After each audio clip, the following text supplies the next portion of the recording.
Bitcoin took a hit this week, falling nearly 4% in 24 hours on Friday and briefly dipping to $1,000 after touching $111,000 just 2 weeks ago. More than $850 million in long positions were liquidated in a single day.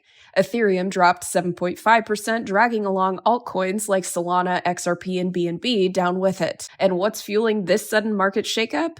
A high-profile clash between Donald Trump and Elon Musk may be partly to blame. It began with Musk slamming Trump's tariff plans on X, warning that they could push the U.S. into a recession. Trump hit back hard, threatening to cut Musk's government contracts. In response, Musk claimed he'd retire SpaceX's Dragon spacecraft. He later walked that back, but the market didn't miss a beat. There's concern the feud could delay any planned monetary easing, fueling even more short-term volatility.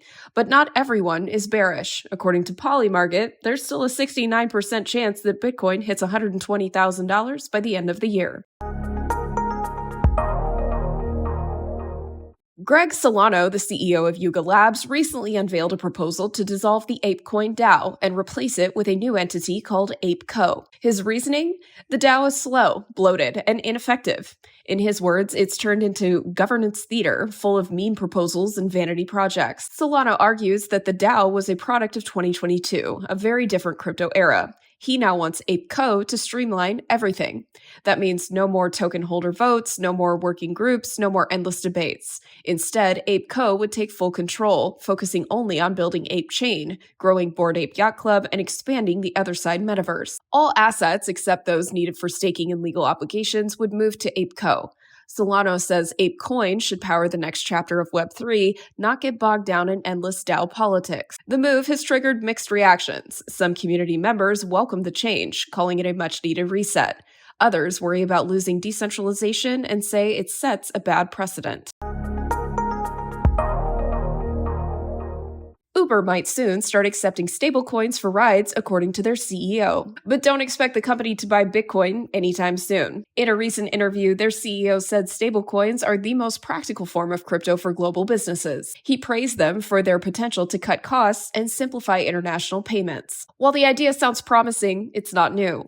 Uber has teased crypto payments before, back in 2022, but nothing materialized. And this time, there is no roadmap or launch date. The company's focus seems to be on reducing friction, not investing in volatile assets like Bitcoin. Uber isn't following the MicroStrategy playbook. They're not interested in holding Bitcoin on their balance sheet.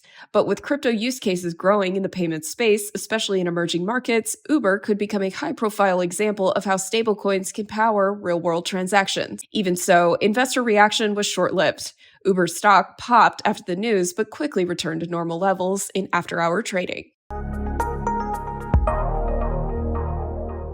Metaplanet, Japan's boldest Bitcoin bull, unveiled a $5.4 billion plan to supercharge its Bitcoin reserves. The firm, now operating as a Bitcoin treasury company, is issuing 555 million shares, over 90% of its total equity, to raise funds gradually and avoid market shock. This plan, dubbed the 555 million plan, follows its earlier 210 million plan. Metaplanet wants to hold 30,000 Bitcoin by the end of 2025 and eventually grow to 210,000 Bitcoin by 2027. That's 1% of Bitcoin's total supply, an exclusive club that only a handful of firms can ever join. CEO Simon Jarovich posted on X, calling it Asia's largest ever equity raise to buy Bitcoin. The company is now eyeing multiple instruments like convertible bonds and preferred shares to keep scaling its crypto war chest. Metaplanet currently holds just under 9,000 Bitcoin, but it's moving fast. Strategy, the company with the biggest corporate Bitcoin stash on Earth, is raising nearly $1 billion to buy even more. Michael Saylor's firm announced a plan to issue over 11 million shares of Series A preferred stock, targeting roughly $980 million in proceeds. The money will fund working capital and, of course, more Bitcoin. This round marks a new direction for the serial Bitcoin buyer. Instead of using just common stock or convertible debt, they are now offering preferred shares with a 10% dividend for professional investors. At current prices, this raise could add nearly 10,000 Bitcoin to Strategy's holdings. The firm's stock is trading at a massive 112% premium to its net Bitcoin value, according to Van Eck. Investors are paying more than double to gain exposure, suggesting the market sees Strategy as more than a Bitcoin proxy. It's become a speculative bet on Bitcoin's future upside. However, some critics warn that unsophisticated investors may be overpaying without understanding the risks. Others point to Metaplanet, whose premium has soared even higher, showing the race for Bitcoin exposure is heating up worldwide.